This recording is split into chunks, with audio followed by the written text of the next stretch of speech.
우리 욥기 말씀에서 이제 그 시작점이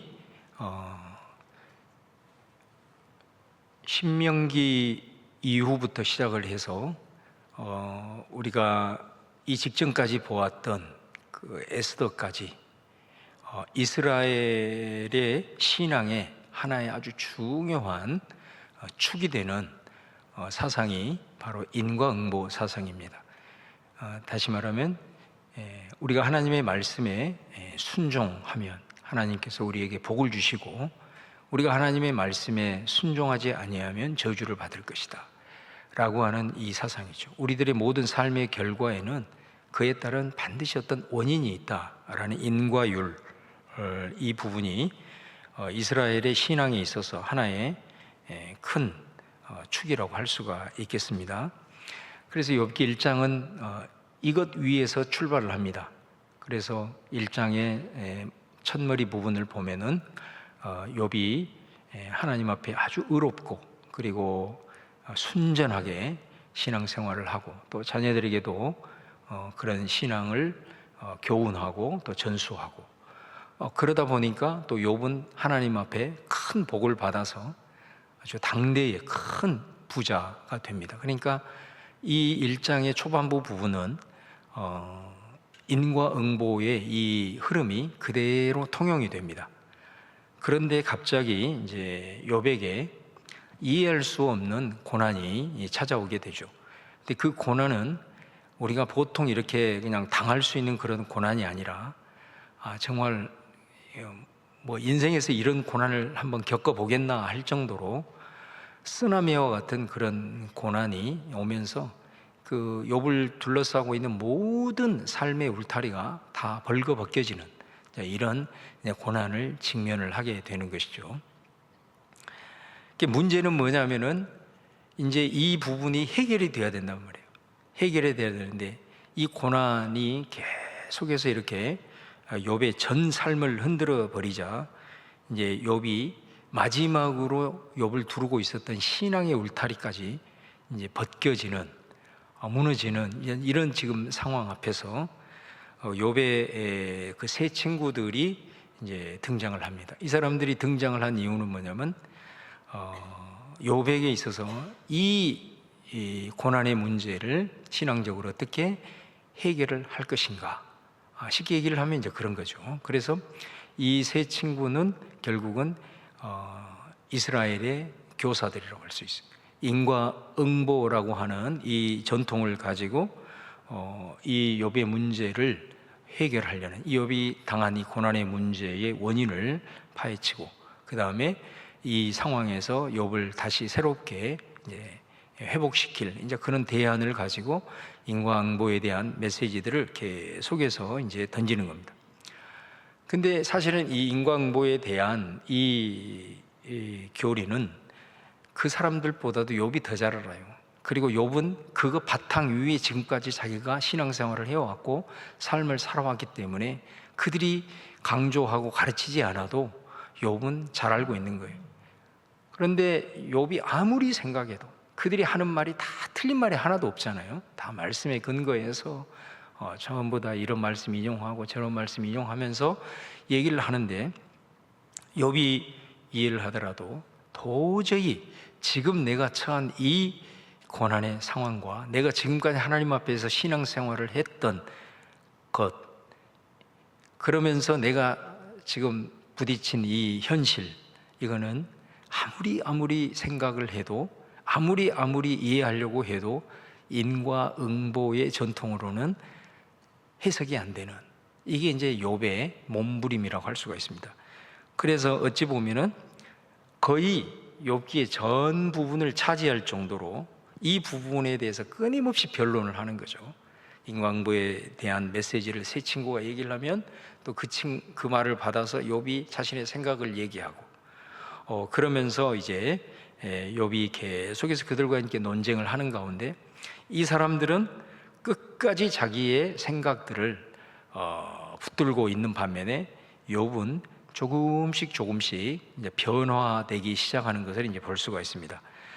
그러다가 이제 하나님을 만나게 되죠. 욥이 결국은 하나님을 만나게 되는데, 그 만나기 전에 마치 예수님 오시기 전에 세례 요한처럼 엘리후라고 하는 사람이 나타나서 또 욥과 대화를 하면서 또 욥에게 많은 통찰력을 이제 주게 됩니다.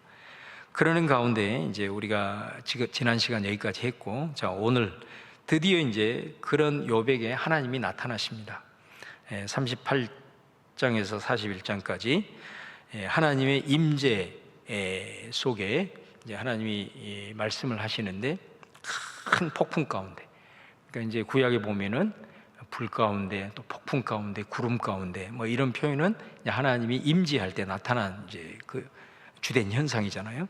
그래서 큰 폭풍이 몰아치는 그 가운데 이제 하나님이 나타나셔서 이제 욥에게 이제 말씀을 하는 겁니다. 근데 여러분, 우리가 하나님이 이제 나타났다면, 이제 욥이 왜 내가 이런 고난을 당해야 했고, 도대체 이게 무슨 일인지 시원한 대답을 이제 듣고 싶을 거 아니에요. 그리고 가장 지금 자기한테 지금 직면한 이 현실의 문제, 이 문제에 대한 답을 하나님으로 또 시원하게 이제 듣고 싶은 거죠. 왜 그래, 그럼에도 불구하고 내가 하나님을 경외하고 이렇게 의롭게 살려고 몸부림을 쳤는데, 내가 웬만한 고난을 당했다라고 한다면 내 마음의 어떤 중심이 하나님 앞에 좀 흐트러뜨려져서 이해는 하겠는데, 내가 이 정도 내 삶의 울타리가 모든 부분에서 다 벗겨질 정도로, 이런 고난을 당할 정도로 내가 하나님 앞에 죄 지은 사람입니까? 도대체 이런 의인들에게 이런 고난이 닥친다는 것에 대해서 나는 도저히 지금까지 내가 경험했던 것, 그리고 내가 선조들에게 배웠던 것, 이런 전통으로는 나는 도저히 모르겠으니 하나님께서 좀 시원하게 좀 말씀을 좀 해 주십시오. 이제 이런 것이 욥의 마음이겠죠. 그런데 이제 하나님께서 폭풍 가운데 주신 말씀은 욥이 원하는 그 현실적인 답을 주기보다는 오히려 욥에게 질문을 던지는 겁니다. 하나님이, 그러니까 욥에게 답을 주는 것이 아니라 오히려 욥에게 질문을 던지는 것입니다. 자, 그러면서 첫 번째 하나님께서 욥에게 던진 질문이 뭐냐면은 너는 누구냐라는 겁니다. 정체성에 대한 질문을 하나님께서 이제 던지십니다. 자, 38장 2절, 3절, 자, 거기 나와 있나요? 자, 세 번역 말씀으로 같이 한번 읽어볼까요? 거기 한번 보시면서 시작. 네가 누구이기에 무지하고 헛된 말로 내 지혜를 의심하느냐? 이제 허리를 동이고 대장부답게 일어서서 묻는 말에 대답해 보아라. 하나님이 이제 질문, 네가 누구냐? 너는 어떤 존재냐? 이렇게 정체성을 한번 확 던지면서 네가 한번 내 질문에 대답을 해봐라 라고 이제 질문을 던지는 것입니다. 그러면서 이제 4절에서 38절까지 이 38절 긴 이 38장 4절을 한번 같이 한번 읽어볼까요? 시작. 내가 땅에 기초를 놓을 때에 네가 거기에 있기라도 하였느냐? 네가 그처럼 많이 알면 내 물음에 대답해 보아라. 그러니까 이 38절까지 하나님께서 던지는 그 질문은 한마디로 말하면 하나님께서 이 창조하신 세계, 이 창조하신 세계에 대한 것들을 조목조목 말씀을 하시면서 네가 이 부분을 이해한 것이 있으면 내게 대답을 해봐.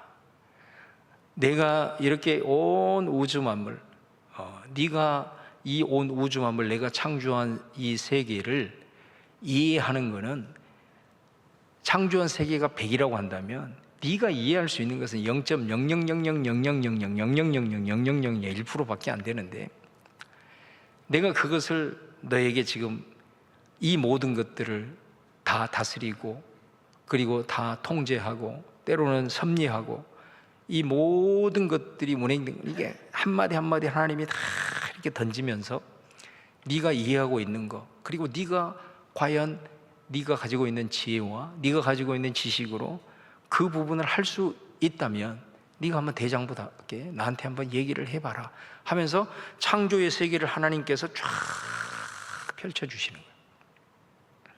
그리고 나서 38장 39절에서 39장 전체에 대해서는 동물의 세계에 대한, 우리가 동물에 대한 것들도 우리가 표면적으로 보면은 이것도 알 수 있고 저것도 알 수 있고 그러지만은 그 동물들이 살아가는, 자, 거기 38장 39절 말씀 첫 부분인데요. 거기 한번 같이 한번 읽어볼까요? 시작. 네가 사자의 먹이를 계속하여 댈 수 있느냐? 굶주린 사자 새끼들의 식욕을 채워줄 수 있느냐?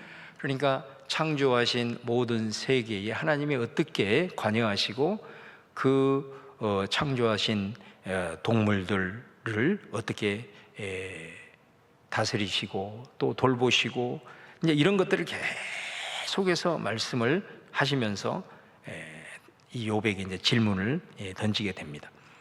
그러니까 우리가 지금 이제 이거 다 읽지도 못하고 또 이게 말씀의 어떤 한계 때문에 마치 진짜 하나님께서 그 한마디 한마디 던지는 그 말씀을 통해서 이제 이 사람이 정말로 자기가 도저히 볼 수 없었던 그 창조의 신비, 그리고 자기가 곁에서 이렇게 볼 수 있다고 생각했던 그 동물들의 세계에 대한 자기가 알지 못했던 그 신비한 그 세계를 하나님이 질문을 던지면서 말씀을 하실 때에 이 사람이 이제 그것들을 다 보게 된 겁니다. 다 듣게 되고, 자, 그러면서 이 질문에 대해서 이제 욥이 하나님의 말씀을 듣고 나서 대답을 합니다. 자, 대답을 어떻게 하냐? 40장 3절 5절, 자, 말씀을 같이 한번 읽어보겠습니다. 시작. 그때에 욥이 주께 대답하였다. 저는 비천한 사람입니다. 제가 무엇이라고 감히 주님께 대답할 수 있겠습니까? 다만 손으로 입을 막을 뿐입니다. 이미 말을 너무 많이 했습니다. 더 할 말이 없습니다. 그러니까 여러분, 그 욥도 상당한 지혜자이지 않습니까? 그리고 아주 신앙에 아주 훌륭한 그런 어른이기도 하고, 그리고 자기가 어떤 하나님을 믿고 섬기는 신앙의 어떤 하나의 맥을 확 잡고 있다고 굉장히 자부한 그런 사람인데, 하나님께서 펼쳐 보이신 창조의 세계, 그리고 동물의 세계, 이것들을 펼쳐 보이시면서 하나님이 어떻게 그 모든 질서와 역사들을 작동하고 있는가라는 것을 딱 듣고 나서 욥이 대답이 뭐냐? 할 말이 없습니다. 이게 욥의 대답입니다. 그러니까 여러분, 우리가 할 말이 없었을 때는 어떤 것일까요? 이게 욥 자신이 뭔가 거기서 할 말이 있을 말이 있으면 분명히 했겠지만은, 여기에서는 욥의 그냥 말 그대로 입이 벌려가지고 굳어져 버린 거죠.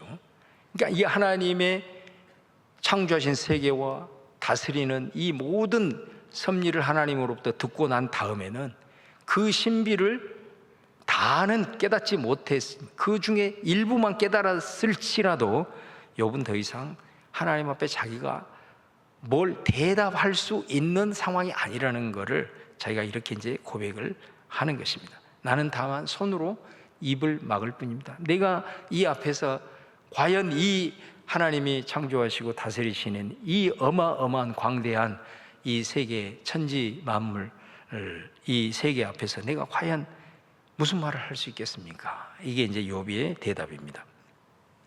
자, 그러자 하나님께서 두 번째 이제 40장에서 말씀을 하십니다. 자, 여기에는 40장에서는 베헤못이라고 하는 동물에 대해서 얘기를 하고 있고, 그 다음에 41장 전체에서는 리워야단이라고 하는 또 동물을 말을 합니다. 그러니까 38장, 39장에서는 그냥 동물의 전체 동물에 대해서 쭉 설명을 했는데, 40장에 걸쳐서는 베헤못이라고 하는, 그러니까 이 베헤못은 육지 동물 중에서 으뜸이라고 여기는 겁니다. 41장에서는 해상 동물 중에서 으뜸이라고 여기는 리워야단에 대해서 하나님께서 장황하게 욥에게 쭉 설명을 하는 겁니다. 그러니까 이 두 동물은 한마디로 거기 나와 있는 대로 도저히 네가 상상하지도 못했던 동물의 세계, 그 다음에 이거는 아무리 인간이 강해도 감히 인간이 극복할 수 없는 그런 어마어마한 그런 존재로서 이 베헤못과 리워 야단에 대한 것들을 하나님께서 쫙 설명을 이렇게 하시는 거예요. 아무튼 이렇게 욥이 봤을 때는, 생각했을 때는, 우리가 이걸 읽으면서도 이거 완전히 동문서답을 하나님이 하고 계시는 건 아닌가. 지금 욥이 지금 엄청나게 고난을 당해가지고 지금 자신의 현실적인 문제를 하나님이 응답을 주셔야 되는데, 그런 것하고는 전혀 상관이 없는, 오히려 그러면서 막 질문을 던지는, 이게 완전히 하나님의 동문서답이 아니냐, 이렇게 이제 우리가 생각할 수가 있는 거죠. 자, 그런데 어찌하든 첫 번째 질문을 통해서 이 욥이 내가 할 말이 없습니다, 이렇게 대답을 했다는 것은, 거기에서 도저히 이제까지는 자기가 상상할 수 없는 어마어마한 신비의 세계를 하나님의 말씀을 통해서 그가 이제 보아서, 감히 하나님 앞에서는 단 한마디도 던질 수 없는 그런 어마어마한 세계를 이제 봤다라는 것이고, 두 번째 말씀 이후에 욥이 이제 두 번째 대답을 합니다. 그게 오늘 우리가 봉독한 42장 1절에서 6절 말씀인데요. 자, 우리가 이 말씀에서 한번 읽어보는데, 지금 우리가 처음에는 우리 개역 개정 성경으로 읽었고, 지금 이 두 번째에서는 한번 세 번역으로 한번 읽어보도록 하겠습니다. 자, 한번 2절부터 같이 한번 읽어보겠습니다. 시작. 주께서는 못하시는 일이 없으시다는 것을 이제 저는 알았습니다. 주님의 계획은 어김없이 이루어진다는 것도 저는 깨달았습니다. 잘 알지도 못하면서 감히 주님의 뜻을 흐려놓으려 한 자가 바로 저입니다. 깨닫지도 못하면서 함부로 말을 하였습니다. 제가 알기에는 너무나 신기한 일들이었습니다. 자, 4절 시작. 주께서 말씀하셨습니다. 들어라, 내가 말하겠다. 내가 물을 터이니 내게 대답하여라 하셨습니다. 5절 주님이 어떤 분이시라는 것을 지금까지는 제가 귀로만 들었습니다. 그러나 이제는 제가 제 눈으로 주님을 뵙습니다. 그러므로 저는 제 주장을 거두어 드리고 티끌과 잿더미 위에 앉아서 회개합니다. 자, 요 구절을 그대로 띄워주세요. 자, 이렇게 대답을 하는 겁니다. 우리가 이 대답을 보면서 어떤 느낌을 여러분들은 갖습니까? 아무튼 이 말씀을 읽는 우리가 잘 이해는 되지 않지만, 욥의 입장에서 봤을 때 욥은 하나님의 그 말씀을 통해서 우리가 상상할 수 없는 어떤 것을 본 것이 분명하고, 그리고 그것을 이제 그가 조금이나마 깨달았기에 이런 고백을 이제 하고 있는 거죠. 그래서 2절 말씀에 보면은 이제 이 온 우주 만물, 내가 볼 수도 없고 다 헤아릴 수도 없는 이 어마어마한 온 창조 세계의 창조주가 되시는 그 여호와 하나님의 크고 위대하심에 대한 이제 고백을 쫙 털어놓는 것을 보게 되고, 그 다음에 3절의 내용은 뭐겠습니까? 자, 이것을 보면서 이제 욥 스스로가 깨닫는 겁니다. 그건 뭐냐? 지금 내가 처한 고난의 상황, 자, 이 고난의 상황에 온통 나는 지금 관심이 있는 거죠. 자, 그런데 이 하나님과의 만남을 통해서 고난 상황의 이면에 있는 하나님의 섭리에 대해서는 전혀 내가 생각하지 못하고 있었구나. 생각해도 그것이 다 내 중심으로, 내 관점으로 생각하려고 했지, 이 크고 광대하신 하나님께서 이 내가 처한 이 고난의 이면 속에 그분이 역사하실 것에 대한 것 자체도 내가 깨닫지 못하고 있었구나. 이거를 이제 욥이 고백을 하게 되는 겁니다. 그 다음에 이제 이 4절에 보면은, 이 4절 말씀이요, 여러분, 우리 개역 아까 읽었던 성경하고 이 세 번역하고는 좀 번역이 틀려요. 자, 어떻게 좀 틀리냐면은, 여기서는 욥이 이렇게 말하죠. 주께서 말씀하셨습니다. 그러면서 들으라. 내가 말하겠다. 내가 물을 터이니 너는 내게 대답하셨습니다. 이렇게 하나님이 욥에게 물으신 것처럼 이렇게 이제 번역을 해놨는데, 우리 개역개정 4절을 보면은 뭐라고 하냐면, 내가 말하겠사오니 주는 들으시고 내가 주께 묻겠사오니 주여 내게 알게 하옵소서. 그러니까 여기에서 주체가 달라지는 거예요. 그러니까 우리 개역개정은 여기서 주, 이것이 하나님이고, 여기서는 우리가 지금 본 이 세 번역에서는 이게 하나님이 욥에게 말씀하는 걸로, 그리고 우리가 보고 있는 성경은 욥이 하나님께 말씀하는 걸로 이렇게 지금 돼 있는. 그러니까 이게 성경을 이렇게 이제 번역을 하게 될 때에 이 두 가지가 완전히 갈리는 거예요. 이게 다시 말하면 우리 개역 성경은 욥이 하나님께 얘기를 하는 걸로 번역을 해놨는데, 공동 번역이나 표준세 번역 이런 거는 하나님이 욥에게 말하는 걸로 이렇게 번역을 해놨고, 영어 성경도 완전히 두 개로 갈립니다. 우리가 많이 보는 NIV 같은 경우는 바로 이 표준 세 번역과 같이 이렇게 번역을 해놨고, 킹 제임스 버전이나 이런 성경은 또 우리 개역 개정과 같이 이렇게 번역을 해놨어요. 학자들은 이 두 가지가 번역이 다 가능하다, 이렇게 봅니다. 자, 그런데 어찌하든 이게 욥이 말한 것이 됐든 아니면 하나님이 욥에게 말한 것이 됐든 간에 이 4절의 의미는 어떤 의미를 갖고 있냐면, 이제 내가 지금 당한 이 고난의 상황들에 대해서 내가 지금까지 경험했던 것, 그 다음에 내가 지금까지 알아왔던 전통, 거기에 내가 사로잡히지 않고 이제 내가 새로운 차원으로 내가 발돋움하겠다라고 하는 그런 의지가 이 말 속에 담겨 있는 것을 이제 보게 됩니다. 그러면서 5절 말씀에 보면은 이 고난의 상황을 통해서 인과응보라고 하는, 내가 지금까지 알고 있었던 그 인과응보 울타리 밖에서 역사하시고 계시는, 일하고 계시는 하나님을 자기가 이제 체험했다라는 것을 의미하는 거예요. 그리고 6절에서 이제 내가 말하는 거예요. 나는 주님 앞에서, 내가 주님을 만나고 나서 나는 주님 앞에서 완전히 먼지와 같은 그런 존재였습니다 하면서 내가 회개합니다. 여기서 회개라고 하는 것은 내가 지금 잘못했다라고 하는 것을 하나님 앞에 막 이렇게 자백하는, 눈물로 통곡하는 그런 회개가 아니라, 여기서 회개한다는 것은 내 생각을 완전히 바꾸겠습니다. 지금까지 내가 생각하고 있었던 것에서 나는 완전히 유턴을 하겠습니다. 이제 그런 고백입니다. 자, 그런 측면에서 욥이 여기서 과연 회개했다는 것이 그러면 어떤 것이냐?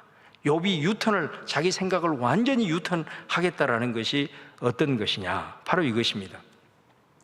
욥이 자신이 엄청난 이 고난을 당하고, 그 다음에 내가 도대체 왜 이런 고난을 당해야 했는지, 이런 이제 상황 속에서 하나님을 드디어 하나님과 만나서 하나님이 그에게 하나님이 창조하신 세계를 보여주고, 피조물 중에 뭐 대단한 베헤못과 리워야단, 이런 뭐 상상하지 못했던 이런 동물들을 들으면서 욥이 느꼈던 것은 뭐냐면, 그 깨달은 거예요.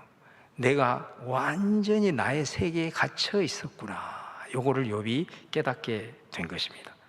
그러면서 내가 하나님을 믿고 하나님을 따른다고 했지만은 내가 이해하고 있는 하나님 안에서 하나님을 이해하려고만 했구나. 내가 보고 있는 것, 내가 느끼고 있는 것, 내가 깨닫고 있는 것, 아니면 내가 오감으로 인지할 수 있는 것, 아니면 내가 어떤 신앙적인 어떤 영감, 내가 내 울타리 범주 안에서 자꾸 하나님의 세계와 하나님의 섭리를 이해하려고 했었구나라는 것을 자신이 깨달으면서, 여기서 내가 이제 제 가운데서 유턴합니다 라고 하는 것은, 이제 내가 이 내 자신의 울타리를 벗어나서, 내 자신의 울타리를 벗어나서 하나님이 이 창조하신 세계를 향한 사명자로 내가 새롭게 거듭나겠습니다 라고 하는 인식의 대전환이 일어나는 장면이 오늘 이 장면이라고 할 수가 있어요.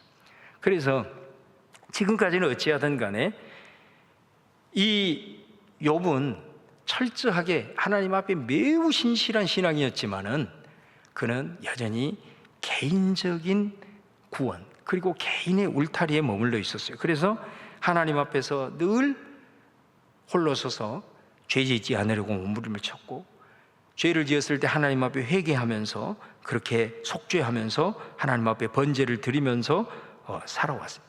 그렇게 늘 하나님 앞에 신실한 자로서 그렇게 살아왔단 말이에요.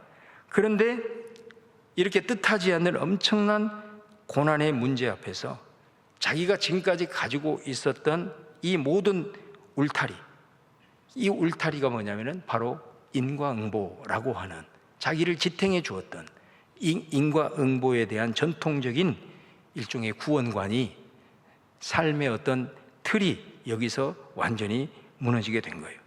그러면서 욥이 끊임없이 이 상황 속에서 하나님 앞에 몸부림을 치면서 질문하고 또 친구들과 논쟁하고 변론을 하면서 하나님을 만나서 하나님이 보여주신 어마어마한 창조의 세계, 이것을 보임으로써 내가 살아온 삶이 너무 내 개인적인 삶을 형성하고 살아왔구나. 하나님은 나를 창조할 때에 하나님의 형상으로 창조를 해서 온 우주 만물을 하나님이 주권적으로 다스리지만은 우리로 하여금 하나님의 대리자로서 이 창조 세계를 다스리고 관리하는 그런 사명자로 나를 불렀는데, 그 부분에 대한 깨달음이 없이 철저하게 개인적인 삶, 하나님과 나와의 개인적인 삶의 부분으로만 살아왔구나 라고 하는 것을 깨달으면서 여기에서 자기의 어떤 삶의 궁극적인 방향이 완전히 새롭게 뒤집어지는, 다시 말하면 자신이 어떻게 앞으로 살아가야 될지에 대한 이 새 창조의 사명자로서 거듭나게 되는 계기가 됐다라는 것입니다. 이거를 어려운 신학적인 용어로 창조적 구원론이라고 합니다. 지금까지 이 사람은 너무나도 어떤 구원에 대해서 그리고 살아가는 삶에 대해서 개인적인 이런 흐름으로 머물러 있었다면, 이 고난을 통해서 하나님을 만남으로써 욥이 회개하고 유턴함으로써 그런 창조적 구원론으로 완전히 변화되었다라는 걸 우리가 알 수가 있어요. 자, 쉽게 얘기를 하면 우리가 사실 이 모세오경에도 보면은 가장 핵심적 사건이 출애굽 사건이잖아요.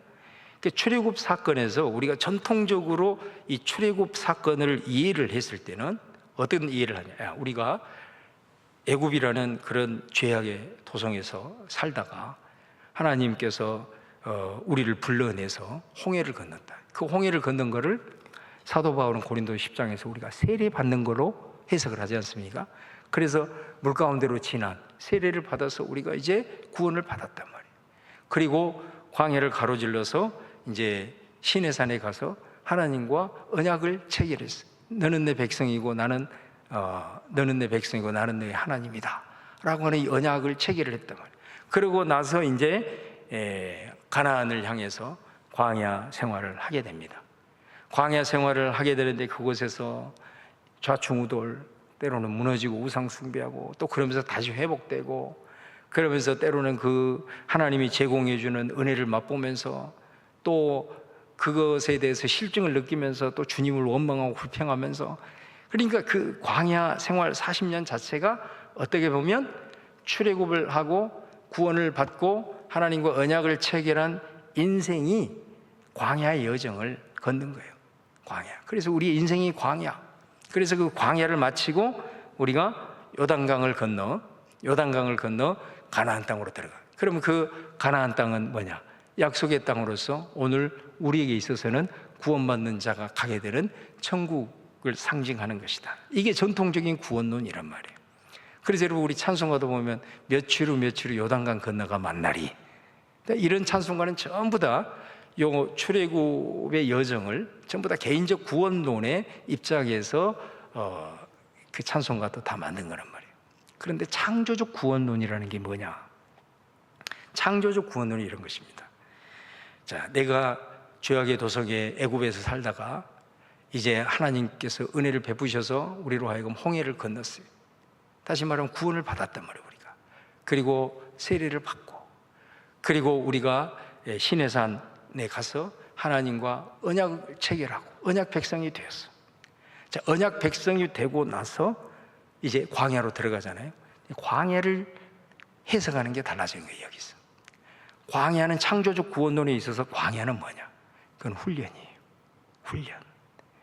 광야에서 이런 훈련 받고 저런 훈련을 받고 거기서 하나님을 체험하고 또 무너졌다가 다시 연단받고 훈련받고 이렇게 해가지고 결국은 40년 동안 우리가 쫙 하나님 앞에 연단받아서 그 다음에 이제 요단강을 건너, 요단강을 건너서 약속의 땅 가나안으로 가요. 그러면 그 가나안이 뭐냐라는 거예요. 가나안이 개인적 구원론에 있어서는 이 광야는 우리의 광야 같은 인생을 의미하고 가나안은 우리가 마지막 날 가게 되는 천국을 의미하는 거예요. 요단강 건너가 만날이에요. 창조적 구원론은 구원받는 우리가 언약 체결하고 광야에서 연단받고 훈련받아 가나안에 들어가는데 그 가나안은 뭐냐? 우리가 훈련받고 연단받는 이 모습으로 가나안에 들어가서 그곳에서 새로운 하나님의 나라를 이루어야 되는 장이 가나안이 되는 거예요. 할렐루야. 이게 창조적 구원론인 거예요. 그러니까 가나안을 바라보는 관점 자체가 달라. 그러니까 우리가 가나안에 들어가는 것은 가나안에 들어가서 그곳에 섬기고 있는 모든 우상들을 척결하고 그곳에서 하나님의 전을 세우고 그 우상으로 가득하고 음란으로 가득한 그 땅 가운데 하나님의 나라를 이루어가는 거예요. 가나안이 바로 그러한 우리들의 사명지이다. 그것을 위해서 하나님께서는 우리를 광야의 여정 가운데, 그래서 스데반도 얘기를 하잖아요. 그 광야를 뭐라고 표현을 하죠? 교회라고 표현을 하죠. 광야 교회. 너희 조상이 광야 교회에 있었을 때 교회를 통해서 연단을 받고 그렇게 해가지고 우리가 가나안이라고 하는 세상에 들어가서 그곳에서 하나님의 나라를 이루어. 이게 바로 창조적 구원론이에요. 그러니까 이 창조적 구원론이 이 욥기를 통해서 우리에게 주시는 이 메시지를 통해서 모세오경에 나타난 출애굽을 재해석하게 되니까 이게 놀라운 메시지가 여기서 나오는 거예요. 그러니까 여러분, 지금까지 이 창조적 구원 신앙이라고 하는 것은 욥이 개인적인 구원에 매여 가지고 자신에게 닥치는 고난의 문제만을 붙들고 그리고 하나님이 주신 은혜를 누리고 또 고난이 찾아왔을 때 그 차원에서 탄식하고 슬퍼하고 단순히 그런 신앙의 모습이 아니다라는 것입니다. 욥이 하나님 앞에 이게 어찌된 일입니까? 내가 주님을 이렇게 잘 섬겼는데 왜 이런 일이 닥쳤습니까? 라고 했을 때 하나님은 네가 누구냐? 하면서 정체성을 다시 한번 질문을 하면서 네 정체성을 제대로 찾아라 라고 얘기를 하는 거예요. 그러면서 하나님께서 창조 세계를 보여주시고 이 모든 것을 보여주실 때 욥은 그것을 찾은 거예요. 찾은 거예요. 바로 하나님의 말씀. 구원받은 하나님의 백성은 자신의 문제에 매여서 탄식하고 있는 그런 존재가 결코 아니다.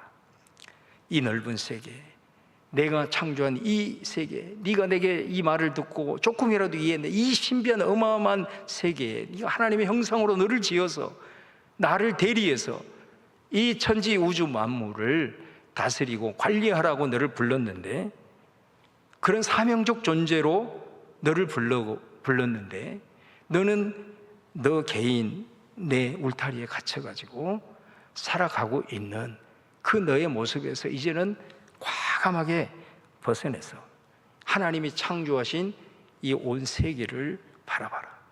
네 주변을 바라봐. 고통당하는 이웃을 보고 파괴되어져가는 자연을 보고 정의가 실종되는 이 사회를 보라. 그러니까 욥이 여기에서 유턴을 했다라는 것은 바로 이 차원의 신앙적 발돋움이 일어난 것이다. 이게 바로 창조적 구원론이라고 하는 거예요. 그러니까 여러분, 사실 어떻게 보면은 이 욥이 우리에게 주는 어마어마한 이게 신학의 정수인데, 특별히 여러분 한번 생각을 해보세요. 욥이 지금까지 인과응보 전통 속에서 잘 살아왔어요. 그러면은 그는 끝까지 그렇게 살다가 죽었으면 그냥 그렇게 그냥 살고 마는 존재라는 것이죠. 그런데 욥이 만약에 그가 정말 이 창조적 구원론이라고 하는, 하나님이 너를 창조하고 너를 이 세상에 보낸 존재가 네 잘 먹고 잘 살고 그다음에 네 자녀들 잘 되고 그렇게 하나님과의 1:1 관계만 잘 설정하라고 내가 이 세상에 보낸 줄 아냐?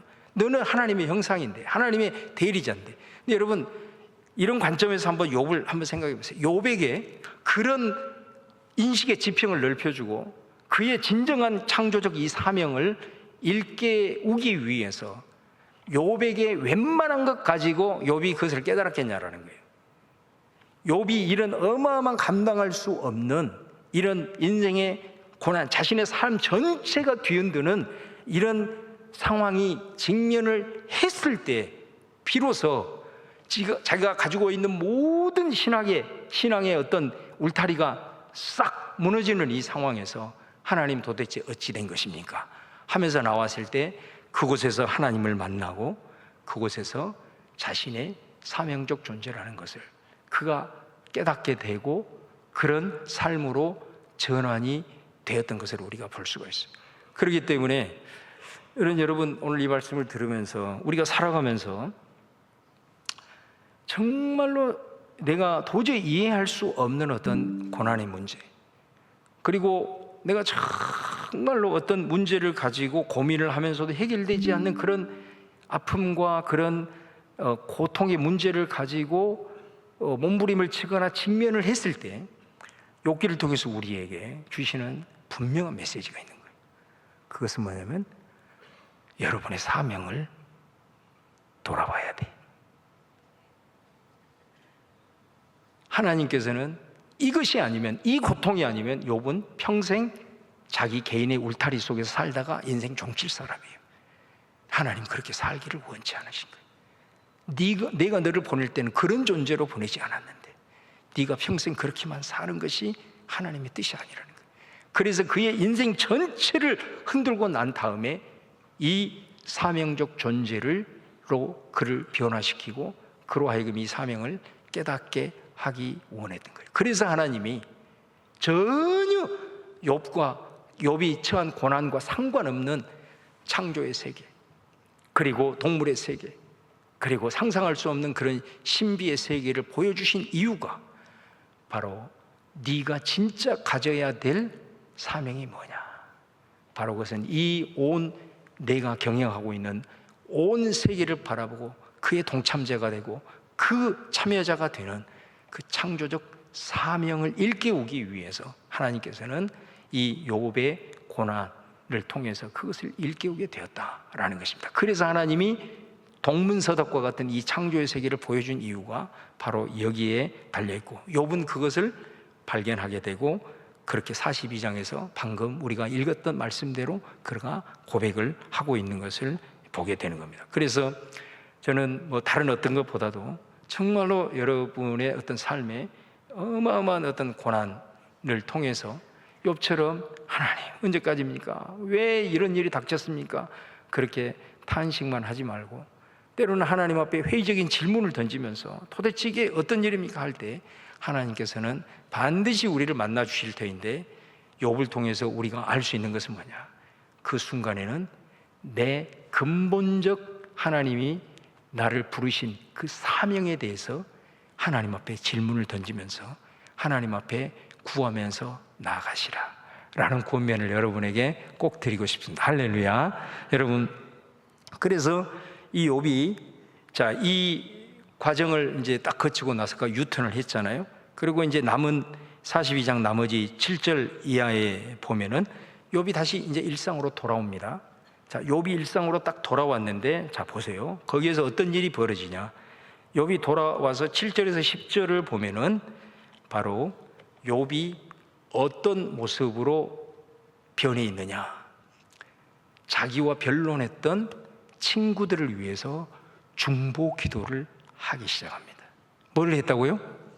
중보 기도를 합니다. 친구들에 대해서 중보 기도를 하게 됩니다. 그리고 그 중보 기도, 욥의 중보 기도를 통해서 친구들의 연약함과 친구들의 실수가 하나님 은혜로 다 용서함을 받게 되는, 벌써 이 작은 것 하나지만 욥이 일상으로 다시 돌아왔을 때 그는 더 이상 자신을 지키고 있었던 하나님께서 그 모든 자녀, 경제, 모든 건강 이런 울타리를 다 벗겨버렸잖아요. 근데 하나님을 만나고 다시 그가 돌아왔을 때 욥은 놀랍게도 자기 스스로 이 모든 울타리를 싹 무너뜨립니다. 그리고 하나님이 말씀하신 그 창조적 구원론에 대한, 이 세계에 대한 인식의 지평을 넓히고 그 사명자로서 거듭나는 모습을 보여주고 있는 거예요. 7절에서부터 마지막까지. 그래서 그가 첫 번째 모습이 어떤 모습이라고요?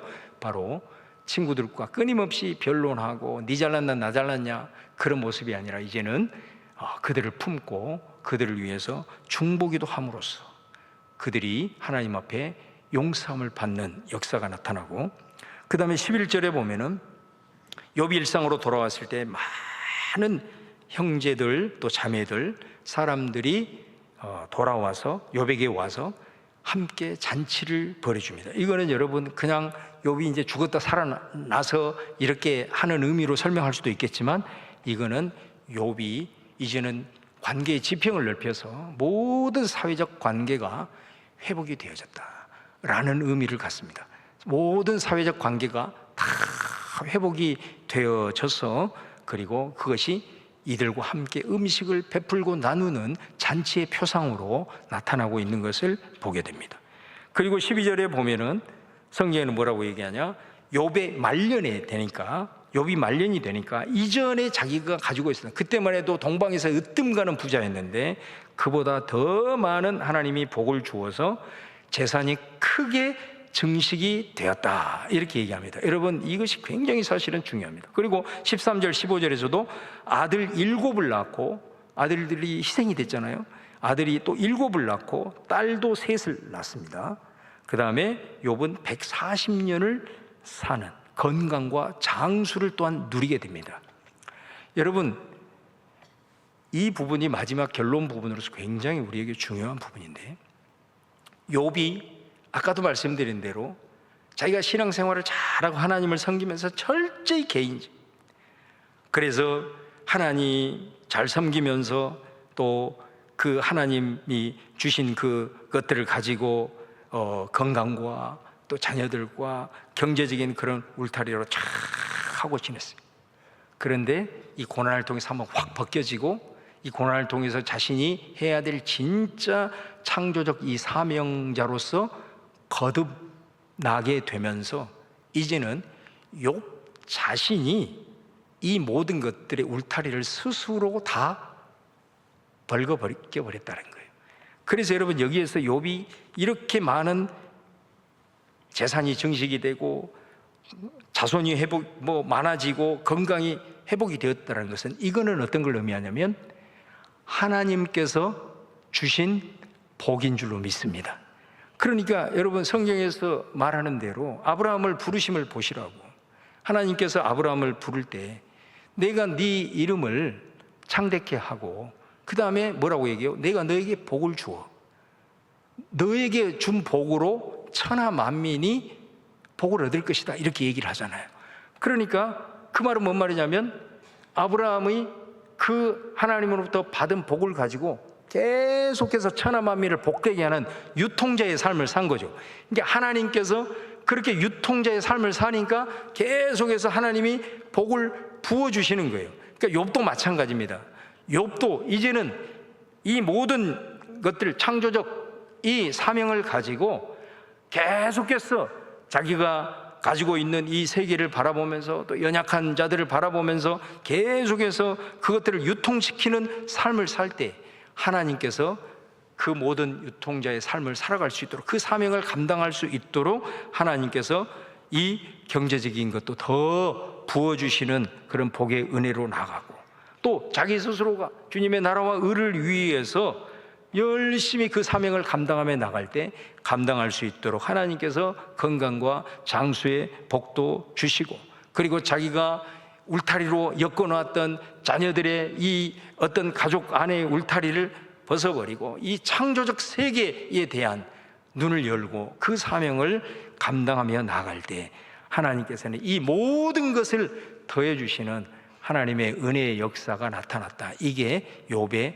마지막 부분입니다. 그래서 1장에서는 이 인과응보 전통위에서 그가 복을 누렸지만 그거는 한순간에 다 무너질 수밖에 없는 것이었지만, 그 고통을 통해서 자신이 깨달아야 될 진정한 사명을 그가 깨닫고 세계를 바라보고 자연을 바라보고 고통당하는 이웃을 바라보고 그의 어떤 이 사명에 대한 사명자로서 그가 세워지고, 그 첫 번째 시작은 우리 친구들을 위해서 중보 기도하는 이 부분으로부터 시작해서 그가 그런 삶을 살았을 때 하나님께서 이 모든 것 결코 흔들림 없이 부어주시는 하나님의 이 은혜로 자기 스스로가 울타리를 다 벗어버렸지만 하나님께서 그 부분들을 더 아름답게 부어주시고 채워주시는 이 은혜로 나아갔다라는 것이 욥의 이 마지막 부분인 거예요.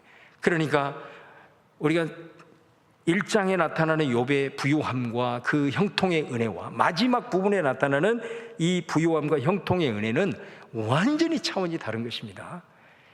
이 개인적인 이런 삶에서 고난을 통해서 사명을 발견하고 그 사명에 눈을 뜨고 그렇게 유턴을 했을 때 이 뒷부분의 것은 하나님께서 흔들림 없이 하나님께서 채워주시고 자신은 진짜 감당해야 될 사명을 감당하게 하는 이 메시지를 우리에게 던지면서 바로 우리가 받은 구원, 그리고 이것들이 내가 그냥 개인적으로 하나님 잘 믿고 잘 섬기다가 죽으면 천국 가야지, 이런 전통적인 구원론도 뭐 틀린 건 아니니까 그렇게 살아가지만은, 그러나 그것만을 위해서 하나님이 나를 이 세상에 보냈겠느냐, 하나님이 나를 하나님의 형상으로 하나님의 대리자로 이 천하 만물을 다 관리하고 다스리라고 그런 사명을 주었는데 우리는 그것을 잊어버리고 내 개인의 울타리에 사로잡혀 있는다고 한다면 과연 그것이 하나님의 우리 부르시고 이 땅에 보내신 이유이겠느냐, 이 궁극적 질문에 대한 것들을 욥기를 통해서 우리가 다시 한번 발견하고, 오늘 이 말씀을 좀 깊이 여러분들이 좀 되새기면서 특별히 힘들고 어려운 고난의 현실 앞에 왔을 때 내 사명을 한번 깊이 돌아보면서 다시 한번 내가 어떤 부르심으로 하나님이 나를 이 땅에 보냈는지 그것을 다시 한번 깨달으면서 여러분들의 좀 신앙에 대한 인식의 지평이 좀 활짝 열려지고, 또 그것을 통해서 하나님께서 새로운 차원으로 우리에게 부어주시는 은혜와 복을 좀 누리면서 살아가시는 그런 은혜의 역사가 여러분에게 있기를 주님의 이름으로 축원을 드립니다. 자, 우리 이제 다음 시간에 한 번 더 해야 되는데, 다음 시간에는 이제 욥기의 주제를 다시 한번 정리를 하겠습니다. 그래서 다음 시간에 특별히 좀 중요한 부분이, 그래도 이 고난의 문제에 대한 대처를 우리는 어떻게 해야 될 것인지, 이 의인이 당하는 이 고난의 문제를 통해서 우리에게 주시는 신앙적 교훈은 어떤 것인지, 이 부분이 한 5가지 정도가 아주 중요한 메시지가 있거든요. 그 부분을 다음 주에 한번 다루기로 하고, 오늘 어찌하든 이 고난의 문제를 너무 크게 생각하기보다는 이것이 아니고는 욥이 그 평생에 그냥 그렇게 살아갈 수밖에 없는 존재였는데 바로 이것 때문에 그의 눈이 열리고 하나님 앞에 부여받은 이 사명자로서 새롭게 거듭났다라는 것을 여러분 기억하시면서 사명에 대한 생각들을 좀 깊이 하시면서 오늘 말씀을 받는 여러분 되시기를 주님의 이름으로 축원을 드립니다. 우리 여러분, 사도 바울도 뭐라고 얘기합니까? 우리 그리스도인에게는 생명보다도 사명이 더 중요하더라고요. 내가 주 예수께 받은 사명을 위해서는 내 생명을 아끼지 않겠다. 우리 그리스도인에게는 사명적 존재, 우리는 사명의 생명보다 더 중요한 거예요.